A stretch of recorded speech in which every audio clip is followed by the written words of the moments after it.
Hello everyone, good morning, Radhe Radhe. उम्मीद करती आप सब कैसे होंगे। उम्मीद करती हूँ आप सब अच्छे हो। मैं भी बहुत अच्छी हूँ। और अभी सुबह का टाइम हो रहा है तो हम लोग बैठे हैं बालकनी। मैं और मेरे हस्बैंड ने, डुग्गू तो स्कूल चला गया है, इनको आज किसी की शादी में जाना है इसलिए ऑफिस नहीं जाएंगे। तो हम लोग बालकनी में बैठ के चाय पी रहे हैं। तो इधर कर रही है अनाया मस्ती अपने पापा के साथ। बहुत आजकल इनको नौटंकी हो रही है, इतना मस्ती करने लगी है लड़की, कुछ कहने को नहीं। तो आज ये कह रहे थे नाश्ते में मुझे मैगी बना दो। तो ये मैगी मैं आपको सच बता रही हूँ, मैंने दिसंबर में बनाई थी, तब से मैं अब बना रही हूँ। तो ये टमाटर वाली मैगी बना रही हूँ। डुग्गू को वो वाली मैगी पसंद नहीं, मैंने चलो आपके साथ मैं भी खा लूँगी। तो मैंने कहा चाय पीते साथ में सब्जियां भी कट कर लूँगी। तो आपको तो पता है कि हम औरतें एक साथ कितने सारे काम निपटाने की कोशिश करते हैं। तो मैंने कहा फालतू ही बैठी हुई हूँ तो चाय भी पी लूँगी और तब तक मैं टमाटर और प्याज काट लूँगी। तो टमाटर प्याज वाली मैगी इन्हें बहुत पसंद है, मुझे भी बहुत पसंद है। डुग्गू अगर होता तो मतलब स्कूल नहीं जाता तो उसके लिए शादी बनानी पड़ती। तो अनाया को बार बार टमाटर चाहिए। अनाया फुल मस्ती के मूड में रहती हैं। प्याज टमाटर कुछ भी दे दो, ये सब चीज़ें खाने के लिए फटाफट खाती है। तो आज पापा हैं तो कुछ ज़्यादा इनकी मस्ती हो रही है, तो बार बार वही परेशान कर रही है। तो उसको मैंने कहा जाओ देख के कौन आया, फटाफट पिजन आया है क्या। तो थोड़ी देर के लिए चली गई। तो चलिए चलते हैं किचन में, बनाते हैं मैगी। मैगी कुछ कोई ख़ास चीज़ तो थी नहीं कि आपको बताना है, रेसिपी तो सबको आती है, बच्चे भी आजकल बना लेते हैं। बट मैंने कहा ब्लॉग में है तो दिखाना तो बनता है। तो इसलिए मैं बस, मेरे पास कोई सब्ज़ी भी नहीं थी, बस मटर थी टमाटर थे, वही डाल के मैं बना दे रही हूँ।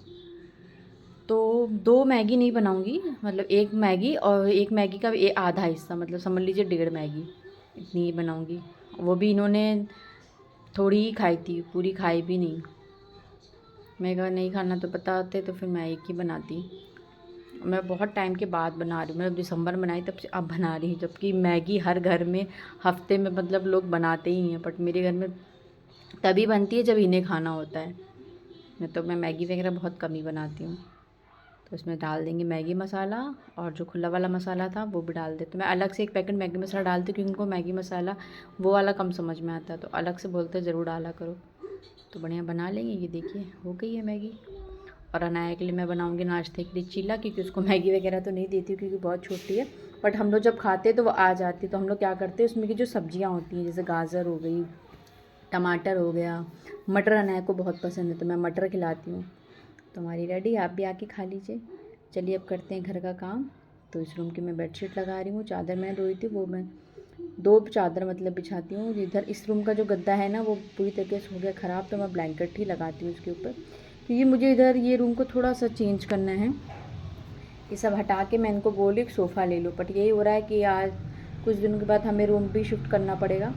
तो वही सोचती हूँ कि लूँ कि ना लूँ, यहाँ लूँ कि जो दूसरे रूम में जाऊँगी वहाँ लूँ।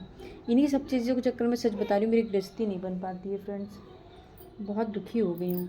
इतना मन करता है घर में हर एक चीज़ हो, बट वही है कि शिफ्टिंग के टाइम पे बड़ी दिक्कत हो जाती है। बट मैंने बोला मुझे नहीं पता, जहाँ रहना है वहाँ रहो, बट मुझे एक सोफ़ा ख़रीद के दो। तो देखते हैं क्या होता है। दिक्कत ये है कि ना जब सामान वगैरह शिफ्ट करूँ ना तो इसमें सब सामान बहुत ज़्यादा नुकसान हो जाता है। ऐसे सामान जब मैं शिफ्ट कर रही थी, मेरा बॉक्स वगैरह जो था वो टूट गया, बहुत नुकसान होता है। आप लोग तो समझ सकते हो, जो लोग किराए के रूम में रहते हैं उनको पता होगा, आइडिया होगा। तो चलिए मैंने सोचा चलो मैं बनाने जा रही हूँ चावल का पापड़। और सच बता रही हूँ इतने मन से मैंने चावल के पापड़ को बनाया था, पापड़ बन भी बहुत अच्छे गए थे। बट मैंने बोरी में उसको फैलाया ना तो उसकी वजह से मेरे सारे पापड़ अब फट गए। इतना मुझे दुख आया। मैंने कहा इतनी एक तो मेहनत से मैंने बनाया, ठीक है, दूसरी चीज़ इतनी कड़ाके की धूप में उसको जाके मैंने फैलाया, और उसके बाद जब वो सूखे तो बीच से बिल्कुल फट गए। फटे तो वो वाले भी थे साबूदाने वाले, पर साबूदाने वाले इतने नहीं फटे जितने चावल के बिल्कुल अलग अलग हो गए। तो मैं 1 कटोरी चावल का बना रही हूँ तो इसके लिए मैं 6 कटोरी पानी लूँगी। अगर आप इस मेज़रमेंट से बनाएंगे तो आपके चावल बहुत अच्छे से पकेंगे। और जब आप पकाइए मतलब डालिए, और ठंडे ही पानी में आप इसको डालिएगा। इससे क्या होगा ना, लम्स नहीं पड़ेंगे। अगर गर्म पानी में आप चावल को डाल देंगे आटे को तो वो तुरंत लम्स पड़ने लगेगा। अब फटाफट आप इसको चलाना है। चावल का पानी जो बिल्कुल भी गर्म नहीं होना चाहिए। अब इसमें मैं डाल दूँगी ज़ीरा, थोड़ा सा तेल डालेंगी 1-2 चम्मच, और इसको कंटिन्यू आप चला दीजिए 10 मिनट या 7 मिनट तक आपको इसको चलाना है। जब ये गाढ़ा होने लगेगा तो आपको खुद ही पता चलने लगेगा। इसमें थोड़ा सा डालूँगी नमक और धनिया पत्ता, उसको बस आप ये ध्यान रखिएगा, जब भी चावल के आटे को मतलब पापड़ बनाएंगे तो जो भगोना लीजिएगा उसका तला बहुत मोटा होना चाहिए, मतलब वरना नीचे से जलने लगेगा। और इसको छोड़ना नहीं है आपको, जितने भी टाइम आप हो गैस के पास आपको कंटिन्यू उसको चलाते ही रहना है, वरना वो ना गाढ़ा होने के साथ साथ वो लम्स पड़ने लगेगा। तो ये देखिए गाढ़ा होने लगा, बहुत जल्दी गाढ़ा होता है। बस इसको पकाते रहिए, जब ठंडा हो जाए तभी आप इसको फैलाइएगा। तो जब मैं इसको फैला रही तब तो नहीं समझ में आया, लेकिन जब इसको पलटने का टाइम है ना, मेरे सच में बहुत मुझे दुख हुआ। चीज़ों की वेस्टेज हो जाती है ना तो बहुत खल जाता है। तो चलिए दिखाते हैं आपको। तो ये देखिए मैंने बड़े बड़े बनाए थे, और ये साबूदाने के जो आप देख रहे हैं ना इसी तरह फट गया है वो, बट वो फिर भी ठीक लग रहा है। बट ये चावल वाला तो बिल्कुल ही मेरा दिमाग ख़राब हो गया, पूरा 20 से जैसे नहीं 1 के 5-6 टुकड़े हो गए। ये सब इसी बोरी की वजह से। मैंने मम्मी को बोला, मम्मी बोली बोरी में फैलाया ना इस वजह से फट गया, यही प्लास्टिक की पन्नी होती तो नहीं फटते। चलो कोई बात नहीं, नेक्स्ट टाइम जब बनाऊँगी तो प्लास्टिक की पन्नी। अभी सारा घर का सारा काम ख़त्म करके मैं मिलती हूँ सीधा आपको शाम को। तो इस टाइम हो रहा है, शाम का टाइम हो रहा है। मैं चली गई थी मंडी सब्ज़ी लेने, मतलब सब्ज़ी नहीं लेनी थी, मुझे मिर्ची वाला जो अचार होता है ना वो लेने गई थी, लाल मिर्ची, इसमें जो अचार डालना था। कोई सब्ज़ी वाले लेके नहीं आ रहे, तो मैंने कहा चलो शाम को मंडी ही जाते हैं। वहाँ मैं गई तो मुझे कुछ मिला ही नहीं। तो इधर मैं बना रही हूँ मूंग दाल की कचौड़ी। तो इसमें मैंने जीरा, सौंफ, 1 चम्मच खड़ा धनिया को उसको अच्छा सा कूट लिया, वो हींग सबको डाल के बढ़िया से इसमें लगा लेंगे तड़का। और जो हमने मूंग दाल है उसको रात में भिगोई थी, उसको हल्का दरदरा आपको पीसना है। पहले इन मसालों को भून लीजिए, इतनी अच्छी खुशबू आती है ना फ्रेंड्स, मैं आपको क्या बताऊँ। बहुत से लोग इसी स्टेज पे 2 चम्मच या 1 चम्मच बेसन भी भून लेते हैं, बट मुझे बेसन का टेस्ट थोड़ा कम समझ में आता है। तो ये मैंने देखिए बिल्कुल दरदरा मैंने इसको रखा है, बिल्कुल आपको महीन पाउडर नहीं बनाना है, पेस्ट बिल्कुल दरदरा रखिएगा। फिर इसको अच्छे से भूनिए। स्टार्टिंग में तो आपको लगेगा कि हाँ गीला हो रहा है, बट मतलब चिपक रहा है, बट आप जब इसको अच्छे से कंटिन्यू भूनने लगेंगे ना तो आराम से वो भुनता रहेगा। देखिए कितनी बुरी तरीके से चिपक रहा है, पर जब उसको भूनते रहेंगे तो अपने आप वो ड्राई होने लगेगा। देखिए हो रहा है ना। अब इसके ऊपर से आप मसाले ऐड कर दीजिए। तो मैं इसमें मसाला ऐड करूँगी। ये देखिए मेरा को भी सुबह उस टाइम लग रहा था चिपक गया, नहीं बनेगा क्या, बट ऐसा कुछ नहीं है, बन जाएगा, कोई टेंशन वाली बात नहीं है। इसको अच्छे से पहले आप भून लीजिए खूब अच्छे से, मतलब आँच को बहुत हाई फ्लेम पे मत करिएगा, मीडियम पे रख के ही भूनिएगा। तो इसको जितना आप अच्छे से भूनोगे ना वैसे उतना ही इसमें से अच्छी सी खुशबू आएगी। और ये मेरे को जब मेरी अनाया पेट में थी और मेरे हस्बैंड का ब्रेन का ऑपरेशन हुआ था, तब वो टिफ़िन आता था ना, वो आंटी मतलब कभी कभी हफ्ते में 1 बार कुछ अच्छा बना के भेजती थी। तो जब वो कद्दू की सब्ज़ी बनाती थी ना तो वो इस तरह की कचौड़ी बनाती थी। तो ये रेसिपी मैंने उनसे ली थी, मतलब आंटी तो नहीं आती थी ना, अंकल आते थे। बट आपको पता है ना प्रेगनेंसी का दौर कैसा होता है।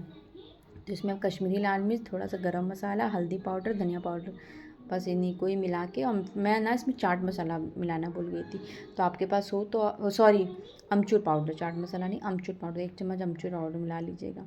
और कसूरी मेथी हो तो वो डाल दीजिएगा। तो मैं कसूरी मेथी और अमचूर पाउडर दोनों ही मैं डालना भूल गई थी। तो मैंने अंकल को बोला था कि अंकल मुझे ना कचौड़ी का टेस्ट बहुत अच्छा लग रहा है, तो उसकी रेसिपी आप मतलब आंटी से लिखवा के लाना कि कैसे बनाई।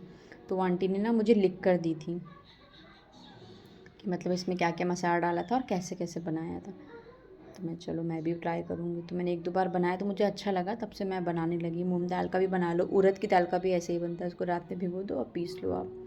तो उड़द की दाल थोड़ी बादी हो जाती है, तो मैंने मूंग दाल की बनाई है। तो इसमें आप डाल देंगे नमक। ये देखिए कितना दरदरा हो गया है ना। तो ये आटे से भी आप बना सकते हो, बट मैंने कहा जिस तरह बनती है उस तरह मैं आपको बना के दिखा रही हूँ। तो मैं आज मैदे का बना रही हूँ। वैसे मैं मैदा नहीं खाती हूँ, बट मेरे पास रखा था तो मैंने कहा मेन ये जो कचौड़ी बनती है वो बनती है मैदे की। ठेले वाले जो आप देखोगे ना वो हमेशा मैदे से ही बनाते हैं। ये हस्बैंड को मेरे बहुत पसंद है। इसको खस्ता कचौड़ी बोलते हैं। इसके साथ सब्ज़ी मिलती है, बहुत से लोग इसमें छोला खाते हैं। बट शाम का टाइम था, रात का, मैंने कहा ये सब तो मैं करूँगी नहीं। और ये थे नहीं, ये गए थे शादी में, तो मैं और डुग्गू थे। तो मैंने इसके साथ खाने के लिए बनाई है इमली की, पुदीना और धनिया की खट्टी वाली चटनी और सॉस। उसके साथ खाइए ना। मुझे कचौड़ी पराठा ना सब्ज़ी के साथ कम समझ में आता है जितना मुझे चटनियों के साथ पसंद है। तो डुग्गू खाएगा आज सॉस के साथ। ये आटा है, मैंने इसको पहले ही लगा के रख लिया था, मतलब आधे घंटे पहले। अब इसको आप अच्छे से मल लीजिए। तो ये देखिए आटा बिल्कुल आपका सॉफ्ट हो जाएगा। ये मैंने 1 कटोरी आटा लिया था, इसमें थोड़ा नमक और 2 चम्मच मोमन लगा के फिर इस आटे को सानना था। ये देखिए कितना बढ़िया लचीला हमारा आटा हो गया। और उधर देखिए मैंने चटनी भी पीस के रखी है। तो पुदीना और इमली की चटनी तो मैं आपके साथ पहले भी शेयर कर चुकी हूँ, तो इसलिए मैंने कहा बताने की कोई ज़रूरत नहीं है। आपका मन है आप इसको जिसके साथ खाइए। आपका अगर आलू टमाटर की गीली गीली सब्जी बना लीजिए हल्की लदबदी, उसके साथ खाइए। जिसके साथ आपका मन करे इस कचौड़ी को आप इंजॉय करिए। तो ये देखिए मैंने कहा छोटे छोटे अब इसको पेड़े को काट लेते हैं और अब बनाते हैं अपनी कचौड़ी। तो फ्रेंड्स आप लोग कैसे बनाते हो अपनी रेसिपी मेरे साथ शेयर करिएगा। और आपको मेरा चैनल अच्छा लगता है तो प्लीज़ मेरे चैनल को लाइक करिए, शेयर करिए एंड कमेंट्स करिएगा। और जो मेरे चैनल में मतलब लास्ट तक बने रहिएगा, क्योंकि मुझे आपके साथ एक बहुत इंपॉर्टेंट और बहुत ज़रूरी और ख़ास टिप्स शेयर करनी है, वो मैं लास्ट में बताऊँगी। बट आप मेरे साथ बने रहना। तो इसको देखिए कुछ लोग इसमें गोल गोल सा बॉल बना के फिर भरते हैं और कुछ ऐसे ही भर लेते हैं। तो मैं तो ऐसे ही भरती हूँ, मैं बॉल वगैरह कुछ नहीं बनाती। और अपने हिसाब से आपको जितना है 1-1.5 चम्मच जो भरना है, और इसको अच्छे से पत्थर लगा के अब इसको हल्के हाथों से दबा लीजिए। तो देखिए बस इसको हल्के हाथों से आप बेल लीजिए, या फिर हाथों की सहायता से भी आप इसको, बहुत ज़्यादा बड़ा नहीं करना है, बस हल्का सा आपको दबा दबा के कोई कचौड़ी का शेप देना है। बस इस तरह करके मैं सारी अपनी कचौड़ियाँ पूरी भर लूँगी। ये देखिए आटे का भी बनाइए, बहुत अच्छा बनता है। बट ये रेसिपी के तौर पे था, मैंने आपके साथ सोचा वैसे ही शेयर करती हूँ। सारी बना लेंगे।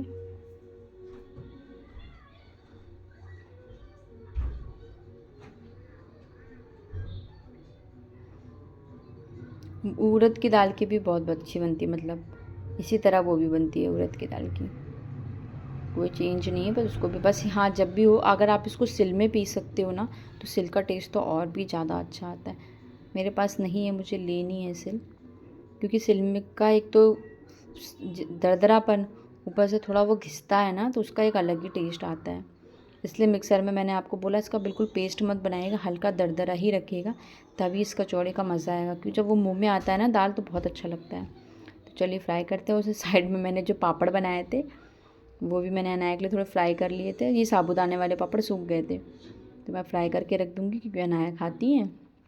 तो इस टाइम अनाया कर ही रही थी मुझे परेशान, तो मैंने सबसे पहले तुमको पापड़ फ्राई करके देते तुम खाओ। तो अनाया बैठ के खा रही है।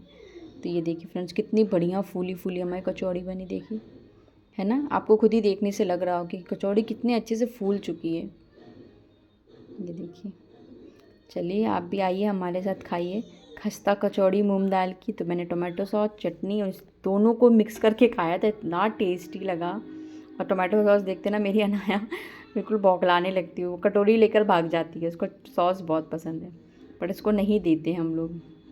और देखिए कितनी गर्म है कि मुझसे तोड़ी नहीं जा रही है। तो मैं आपको तोड़ के भी दिखा रही हूँ, कितने अच्छे से अंदर तक पूरी भर गई है कचौड़ी, ये देखिए। और बिल्कुल खस्ता बनी है, बिल्कुल खस्ता। हस्बैंड को बताया था तो कह रहे जब मैं चला जाता हूँ तभी कुछ ना कुछ तुम बनाती हो। मैंने कहा आपने वहाँ की दावत उड़ाई बाहर की, हम लोग ने घर की बनाई। तो इसको आप डाल लीजिए चटनी सॉस और फिर खाइए, एक नंबर लगता है इसका टेस्ट। मैं तो कल खाया था, मेरे मुंह में पानी आ रहा है। तो ये देखिए अब हम जो बर्तन थे वो भी मैंने कहा अच्छे से साफ़ कर लेंगे, उसके बाद किचन साफ़ करके ही मैं सोती हूँ। तो बर्तन हो ही जाते हैं फ्रेंड्स।